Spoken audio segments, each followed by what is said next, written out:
To view Phantom Wallet and create a wallet, follow these steps. First, open a web browser and navigate to the Phantom Wallet website.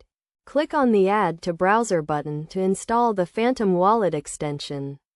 Once installed, click on the Phantom Wallet icon in the browser toolbar and select Create New Wallet.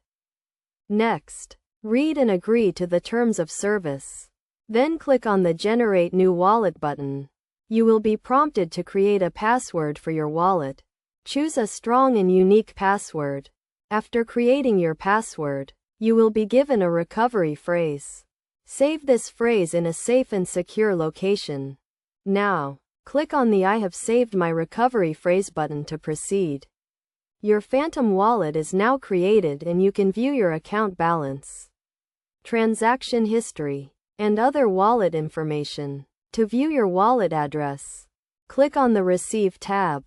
Here you will find your unique wallet address that you can use to receive cryptocurrency. To ensure the security of your wallet, always keep your password and recovery phrase safe and never share them with anyone. Regularly back up your wallet and update your browser extension to the latest version. By following these steps, you can easily create and view your Phantom Wallet and start using it to manage your cryptocurrency.